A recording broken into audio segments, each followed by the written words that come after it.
Les élections européennes seront importantes et nous y serons, les patriotes y seront.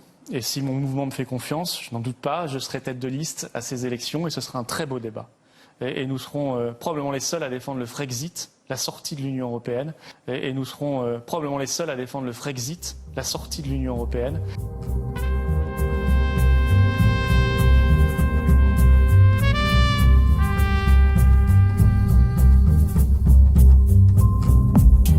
La sortie de l'Union européenne. Je suis le seul candidat à prévoir d'utiliser l'article 50 du traité sur l'Union européenne pour sortir de l'Union européenne et l'article 13 du traité de l'Atlantique Nord pour sortir de l'OTAN. Mais vous savez, mes adversaires, ce n'est pas que le Front National. Ce sont tous ceux qui sont au pouvoir depuis des décennies. Les Républicains, le PS, En Marche, la France Insoumise. Des gens, des partis, des responsables politiques qui ont fait beaucoup de promesses aux Français. Et puisqu'on parle des européennes, dont ils savent qu'ils ne peuvent pas les tenir. Je prends un seul exemple. On veut réformer soi-disant la directive détachement des travailleurs, mais c'est impossible, c'est négocié au niveau européen.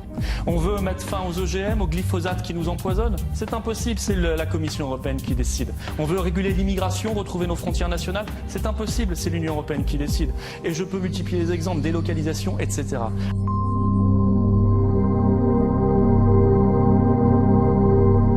Écoutez, j'ai participé à une espèce de rencontre. Et puis on a vu, on m'a signalé dans la salle, il y avait derrière un pilier, il y avait M. Philippot, vice-président du FN, qui était là à prendre des notes. Voilà où nous en sommes réduits. Alors qu'est-ce qu'on fait? Soit on promet de renégocier la fameuse souveraineté européenne dont parle maintenant M. Macron comme Mme Le Pen, soit on dit la démocratie c'est la France. Comme toutes les autres nations du monde, c'est le peuple français, c'est la souveraineté française, c'est la souveraineté nationale. Et donc on sort de l'Union européenne comme le font les Britanniques avec beaucoup de succès. Et on va vers la coopération normale, intelligente, fructueuse entre les nations d'Europe et les nations du monde. Merci beaucoup Florian Philippot d'avoir été notre invité en direct sur RTF.